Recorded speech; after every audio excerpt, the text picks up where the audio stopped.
And welcome back to the Leeds Lens. Wow.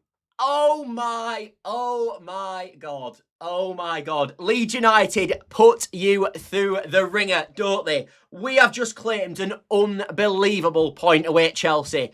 We can talk about if it was deserved or not. We can go into, oh, but they had so many chances. We had so many chances. Don't care. Truthfully, did we deserve it? No. Did we, chuff? But I love the fight back in this team, and we'll always say with this team, and I've said it all season, and I will stick with it. If this Leeds United team are to stay in the Premier League this season, if this team are going to stay in the Premier League this season, it's the continuity, it's the fight, it's the spirit that this team has that other teams in the relegation battle don't have, that will keep Leeds United in the Premier League. And as Blake's just said, I've just seen that West Ham have conceded against Man United, and truthfully, I've just heard everybody shout downstairs. So yeah, that is definitely... Oh, is he offside? Damn it. Is he offside? Oh, no. Is he off? Oh, never mind. Oh, well... not ideal. Anyway. Let's talk about the Leeds United game. And yeah... I genuinely can't believe how that come back. I think when we're at 2-0 up, when we're 2-0 down, I think everybody in the dog is saying, what score is this going to be then? Is it going to be 3-0? Is it going to be 4-0? Is it even going to be 5-0? And truthfully, that was the way the game was heading, in my opinion. I thought we set up completely wrong in the first half. I think it looked an absolute mess. I thought we gave Palmer the freedom of Stamford Bridge, which is exactly what we said not to do. I said in the preview going into it, don't give Palmer the freedom of the bridge and pack out the midfield. We didn't pack out the midfield in the first half. It was truthfully a bit of a nightmare, that first half. But the fact is that, as I said, we've got to talk about the result of the game. And the result is Leeds United have gone to Stamford Bridge and they've got a point. And we are unbeaten against Chelsea now all season, which is just an unbelievable turn of events. And as I said, comes to show the commitment and the sort of team that this Leeds United team are. And as I said, I think we obviously rode our luck tonight. It goes without saying. I mean, truthfully, Palmer misses an absolute unbelievable sitter. Obviously in the game, as we're all aware of, right at the end, 94th minute. One that you'd expect him to score 99 times out of 100. But I think we deserve that, you know. I do think we deserve it, because I think we've had times at Chelsea recently where we've conceded 90-plus stoppage time in the last 2 times we've been there when we've been 2-2 up. And I think sometimes there's a bit of, what goes around comes around. And I think the penalty that they had a few years back, do you remember when Rudiger got kicked by Click, and it was never a penalty in a million years. And I think that obviously the time when Gallagher scored right at the end of in the cup against them when we were 2-2, I think it was about time we got to the last minute at Stamford Bridge and kept it out. And also, truthfully, we've had a lot of times this season where we've conceded late goals. We conceded late at Man City when, truthfully, I thought we were so good in the second half. We didn't deserve to concede down there. Newcastle, we lost a point right in the dying seconds. I think it's nice to actually just get one out. And we obviously saw a few weeks ago, obviously, when West Ham went down there and they didn't manage to keep it out, did they? Enzo Fernandez ended up scoring right at the end. But today, as I said, we got our reward for our bravery in the game and for, in the second half, not accepting defeat. Because I'm telling you for a fact, a lot of teams in the Premier League, most teams in the Premier League, especially, truthfully, teams that we're in the league and with the quality that we've had in the league, when they're 2-0 down to Chelsea, that's it, they're giving up. And I love what this team brings you, and it never does that.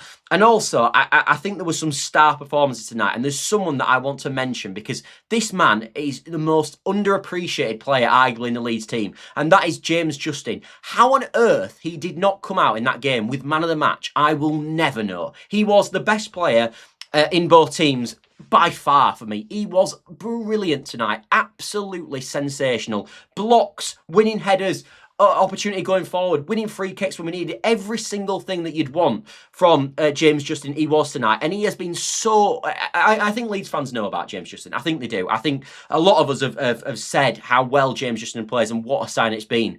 But tonight was at the end of the season, if we talk about games and we go, wow, what a standout performance of the season, for me, James Justin will be on that list for this performance tonight. He was unbelievable. And I said, the fact that the commentator gave the man of the match to Cole Palmer is an absolute joke. And it's almost disgraceful for how good James Justin was. He was brilliant tonight, and I wanted to give him a special mention because we don't usually call out special mentions. But I do want to talk about the game as a whole because truthfully, look, I've got in my notes here and I don't want to sort of go against what I thought. And at half time, people, I've got to be honest with you, especially when we came out in the second half and we hadn't changed it, I genuinely thought, what on earth was going on? To the point where you guys know there is a lot of people in the fan base that don't like Daniel Farke. As we know, there is, and there will be people that if he hasn't won you over by this point, I don't think he'll ever win you over, and that's fine. People have their own opinions.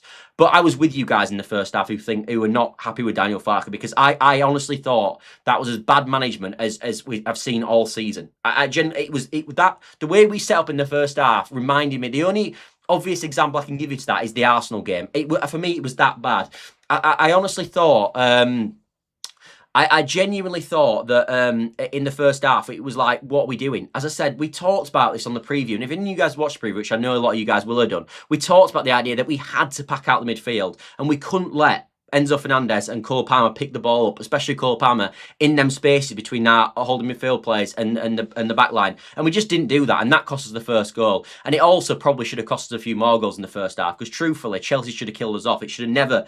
I mean, look, there's a mistake from Biol that ends up sort of killing the game, but then not killing the game. But at half-time going in there, we were lucky to be 1-0 down because we were awful in that first half. It wasn't... If they'd have been 2 or 3-0 up, it would have been a fair reflection. And I think Daniel Farke does have to take accountability. And I hope, look, he's not going to come out in the press and talk about accountability, but I hope him and his team assess that first half and we take bin with the system that we tried to play. I didn't think it worked at all. I thought we were miles better when Noah Okafor came on. I actually thought Okafor did quite well when he came on as well. I thought he offered a lot more, but it was always going to get better because truthfully we couldn't. The amount of space we were giving him and the amount of defensive players we had on the pitch, but it just didn't work. I don't think Ball now is anywhere near the level either of them, being totally honest. And also I thought, truthfully, took a brilliant penalty, and look, none of this matters. And he also actually, for the second goal, does a lovely poke across for Okafor that obviously ends up resulting in the goal. But truthfully, I thought Nemecha's hold-up play was absolutely abysmal as well. I thought there was loads of parts, as I said, for me, there was loads of parts of the game in the first half that sort of were awful. But the matter, as I said, we rode our luck at times, and absolutely we did, and we didn't deserve to get a point, but we did, and that will be the summarising the game, and we always talk about as well. I think throughout the season, you get some points that you probably don't deserve, and you get others that you do. And I think when we look back at this point, we'll probably go, like my dad has said it at full time, we didn't deserve that, but it didn't matter. It didn't matter. And as I said, we probably didn't deserve it at Anfield either. I thought Anfield actually we gave up less chances than we did tonight, but I didn't think we were brilliant in the game. But as I said, we've got to sort of get behind the resilience of the team. And this is why, people, when we've gone sort of 2 games in 12, not losing games, this is why we've done that, because we have got resilience. We have fought back. We fought back away at Brentford. We fought back away at Sunderland. We didn't quite get the second goals in them games, but we fought back into them games. And we fought back again tonight. And that is a sign of a team that is, as I said, such fighters in the team. And it's absolutely fantastic. And that is fantastic. And I look at...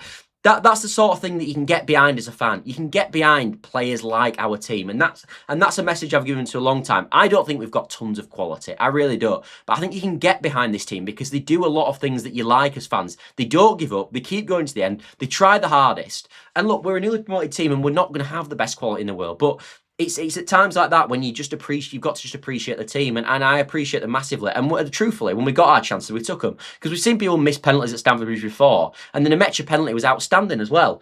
Matt Leeds says, I would be raging if I was a Chelsea fan. How that second goal isn't handball, but it sticks to stick, six to suck. To me, actually, with the handball, if you do want to talk about it, I didn't think it was handball. There's a rule in football. I don't know if any of you guys know this. Maybe you don't, but there's a rule in football that if the ball comes off the body first into the arm, which is what happens with this Bogle ball, if the ball comes off the body into the arm, it's not handball, and that's exactly what happened in there. So for me, that wasn't handball, and I think the ref did well, because a lot of times you'd see refs just give it straight up, but he let the play go on, did what they meant to do, did the VAR protocol, and then they can see what happens with the goal, and they can come back and look at the handball. But it wasn't handball. I also don't think, to be fair, I mean, I saw a few people on Twitter saying that there was a penalty on Goodmanson in the first half. I didn't think that was a penalty either, truthfully. I didn't think it was. The Biol penalty is just pure stupidity. Biol's been brilliant, and I don't want to go into the lad too much. And truthfully, had that not happened, I think the game state would have been the same. I don't think we'd have pushed on for that second goal naturally because of how game state decides, and therefore I don't think we'd have gone and ended up winning the game at Stamford Bridge personally. I don't think that would have happened because obviously it would have been different. We might have got just a draw 1-1 instead. But the be-all thing is pure stupidity, and I can't get anything away from that. He's been fantastic. It's a daft decision. The first time I saw it, truthfully, when I saw it in real time, I didn't think it was. Obviously, in the replay, it's 2 hands in the back. It's daft as anything. And he basically gives the game to Chelsea, but it doesn't because we fight back. And fair play. But we do have to sort out that first half because we can't, truthfully, regardless of what we're saying, I mean, this might be something more for not the instant match reaction and longer term shows. Maybe tomorrow's show, whatever, when we go into a bit more detail and talk about the game a bit more. We can obviously talk about that, but there was sort of mistakes there. There really was, and I think that's fair enough. I also felt as well with the system, when we're talking about it, I actually felt, to be honest with you, that I don't know if you guys think the same here. I'm maybe interested to know what you think, but I actually felt that it didn't help us in any way. Like, it didn't even help us defensively, it didn't help us in midfield, and we created absolutely jack. So every part of that system just didn't work at all. But yeah, look, again, we battled in the game, and I think that was the positive. And to be fair, Daniel Farke did his changes, and it did make a difference. I mean, for me, the obvious one was obviously Bornau coming off and Okafor. That was the real game changer. I don't think Longstaff did loads when he came on. He actually gave up a big free kick at the end, of course, but thankfully ended in nothing. But I don't think he did fantastic, although I probably would have started him in the game. But I thought Okafor made a big difference. James for Nemec, I think people will question. Nemec has just come back from an injury. He probably had to come off. He was probably a better option going up, putting Okafor up front and James on the wing, in my opinion, than it was. Sticking with Nemec at that time was absolutely knackered in the game. Plus, of course, you don't really want to bring Pro on because he can't probably hold the ball up. But yeah, to wrap it up, fantastic point for Leeds United. And let's hope Scumchester United can just do something in the next sort of 20 minutes and hopefully get a goal. And then that would make it all looking pretty good then for Leeds United. Because if we can come out of tonight level on points with West Ham and they haven't gained, that would be absolutely fantastic. So I'm going to leave you all there.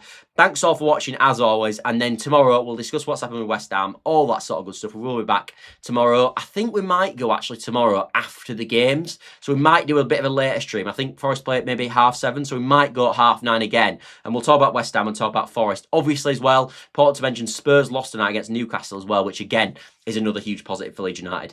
Anyway, thanks, obviously as we go above them. Anyway, thanks for watching as always. Smash a like, smash a subscribe, smash a like for not losing to Chelsea this year. Smash a like as well for Leeds United going and getting a point and from a 2-0 down comeback. What a way to do it.